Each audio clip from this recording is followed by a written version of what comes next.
Hello friends.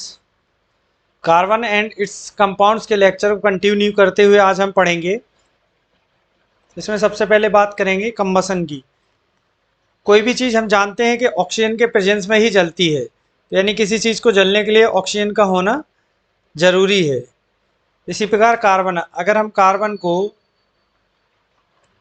Oxygen के presence में जलाएं तो कार्बन डाइऑक्साइड गैस बनती है। जी गैस है, इसलिए जी का यूज़ किया गया और हीट एंड लाइट प्रोड्यूस होती है। सेम ये है जो है, ये मीथेन है जो कि ये गैस होती है। मीथेन को ऑक्सीजन के प्रेजेंस में जलाएंगे तो कार्बन डाइऑक्साइड और पानी बनता है, साथ साथ हीट और लाइट भी निकलती है। ये होता है एथेनॉल। एथेनॉल को ऑक्सीजन के प्रेजेंस में जलाएंगे तो कार्बन डाइऑक्साइड, पानी और हीट एंड लाइट। इससे रिलेटिव जो भी एक्टिविटी है वो उसके लिए हम सेपरेट वीडियो बनाएंगे, जिसमें आपके केमिकल एक्सपेरिमेंट और क्वेश्चंस के अलग अलग वीडियोस होंगे। अब बात करते हैं दूसरे टाइप की रिएक्शन। अभी हमने कंबसन पढ़ा, अब पढ़ेंगे ऑक्सीडेशन। ऑक्सीडेशन का पहले डेफिनेशन समझ लें। किसी भी ऑर्गेनिक मॉलिक्यूल में ऑक्सीजन का ऐड होना या हाइड्रोजन का रिमूव होना ऑक्सीडेशन कहलाता है। इसके उल्टा बात करें तो अगर हाइड्रोजन का ऐड होना और ऑक्सीजन का रिमूव होना रिडक्शन कहलाता है। तो ये अब आप डेफिनेशन याद रखना, ऑक्सीडेशन किसे कहते हैं, यानी कोई भी ऑर्गेनिक मॉलिक्यूल में ऑक्सीजन का ऐड होना ऑक्सीडेशन कहलाता है। बात करते हैं, ये हमारा एथेनॉल है। एथेनॉल को हम KMnO4 को भी एल्कलाइन, एल्कलाइन किसके साथ, साथ साथ में इसमें NOH या KOH होना चाहिए। ये क्या है, सोडियम हाइड्रोक्साइड और पोटेशियम हाइड्रोक्साइड। KMnO4 को गर्म करेंगे एल्कलाइन मीडिया में तो ये क्या कन्वर्ट हो जाता है, ये कन्वर्ट हो जाता है एथेनोइक एसिड, जिसको हम एसिटिक एसिड भी बोलते हैं। एसिटिक एसिड, इसको ऐसे भी ले सकते हैं। अभी आप देख सकते हैं इसमें और इसमें क्या फ़र्क है। इसमें ऑक्सीजन का ऐड हुआ है, पहले ऑक्सीजन ये अकेला था, एक और आ गया, तो इसको क्या बोल दिया, ऑक्सीडेशन। अब बात करते हैं एडिशन रिएक्शन की। एडिशन रिएक्शन में जब किसी मॉलिक्यूल या कंपाउंड में कुछ बाहर से ऐड हो जाता है या बाहर से जोड़ा जाता है, वह एडिशन कहलाता है। इसमें हमने लिया है इथीन, 2 कार्बन की एल्कीन है इसलिए इथीन। उसका रेनी निकल एक कैटालिस्ट होता है, उसकी प्रेजेंस में हमने क्या किया, हाइड्रोजन को एम्प्लॉय किया, जिसको बोलते हैं हाइड्रोजनेशन। तो ये किस में बनकर बदल गया, एथेन में, क्योंकि ये पहले एल्कीन थी, अब ये एल्केन बन गया, तो इस क्या हो गया, एथेन। तो इसको क्या किया हमने, यहाँ से बाहर से क्या हुआ, ऐड हुआ, कुछ निकला नहीं, तो क्या हुआ, 2 हाइड्रोजन ऐड हुए, तो ये हो गया एडिशन रिएक्शन। अब चौथे टाइप की रिएक्शन की बात करते हैं, सब्स्टिट्यूशन। सब्स्टिट्यूशन का मतलब होता है जब किसी हाइड्रोजन को हटाकर कोई दूसरा एटम या मॉलिक्यूल उसकी जगह ले लेता है, तो वह सब्स्टिट्यूशन कहलाता है। यानी हमें एक को हटा के दूसरा उसकी जगह बिठाना है, तो वो सब्स्टिट्यूशन। ये हमारा मीथेन है। मीथेन की रिएक्शन हमने क्लोरीन से कराई है, हमने पिछले लेक्चर में भी पढ़ा है। लाइट के प्रेजेंस में, ये लाइट का सिंबल होता है लाइट के प्रेजेंस में, तो क्या बन गया, ये बन गया हमारा क्लोरोमीथेन और हाइड्रोक्लोरिक एसिड एसिड। तो यहाँ पे क्या हुआ, एक हाइड्रोजन रिमूव हो गया, क्लोरीन ने उसकी जगह ले ली, तो ये क्या हो गया, सब्स्टिट्यूशन। अब बात करते हैं प्रॉपर्टी। प्रॉपर्टी यानी उनके गुण के। Ethanol, ethanoic acid, ethanoic acid को हम एसिटिक एसिड भी बोलते हैं। ये आईयूपीसी नामकरण है, ये नाम, ये आईयूपीसी नाम है, ये कॉमन नेम है। ये आईयूपीसी नाम है, ये कॉमन नेम है।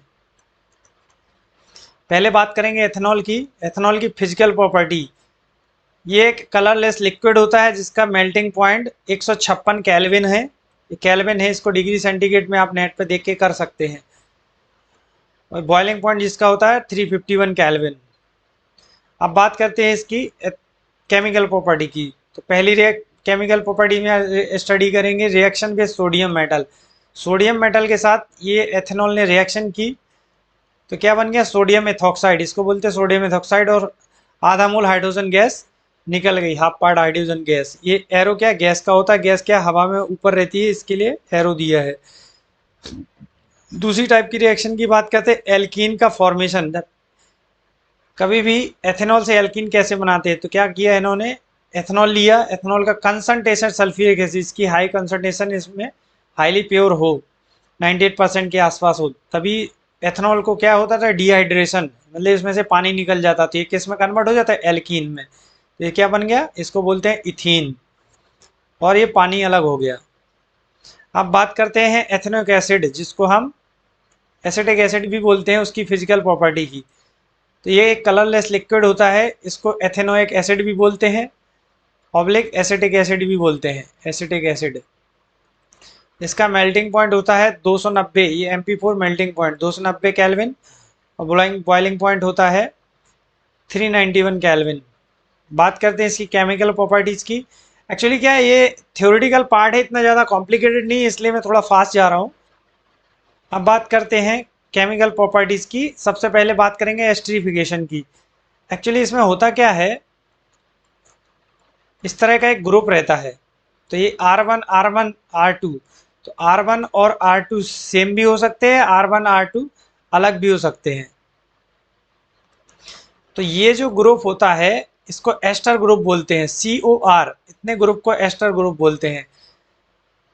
अब चलते हैं एग्जांपल से। ये एथेनॉल लिया हमने एसिटिक एसिड के साथ में, रिएक्शन कराई, तो क्या हमारा इथाइल एसीटेट बन गया, क्योंकि ये क्या है, एक एसीटेट ग्रुप लगा हुआ है इतना सारा, और यहाँ पे क्या है, इथाइल है, तो इथाइल एसीटेट बोला और पानी हमारा बाहर निकल गया। दूसरे टाइप की रिएक्शन की बात करेंगे, जब एसिटिक एसिड की रिएक्शन सोडियम हाइड्रोक्साइड या potassium hydroxide, KOH potassium hydroxide and NaOH sodium hydroxide, जो कि ये बेस होते हैं, स्ट्रॉन्ग बेस होते हैं।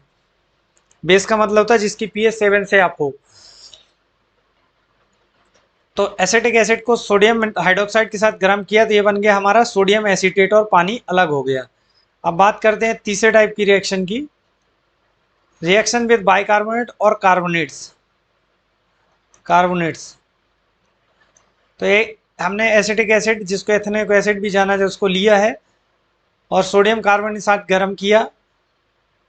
गर्म करने की जरूरत नहीं है, वैसे भी डालते ही रिएक्शन चालू हो जाती, तो हमारा कन्वर्ट हो गया सोडियम एसीटेट में, और पानी as well as carbon dioxide हमारा क्या हुआ, रिलीज हुआ। ये भी क्या है, गैस है।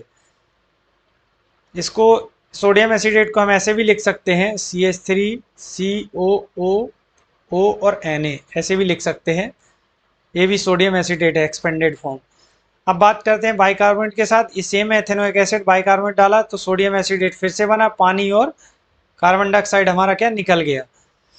नेक्स्ट वीडियो में हम सारे इस चैप्टर के सारे क्वेश्चंस कवर करेंगे, so please like share and subscribe. उसके बाद वाले लेक्चर में हम इसके जो भी एक्टिविटीज़ हैं इस चैप्टर की, वो हम प्रैक्टिकल करके आपको दिखाएंगे। Thank you.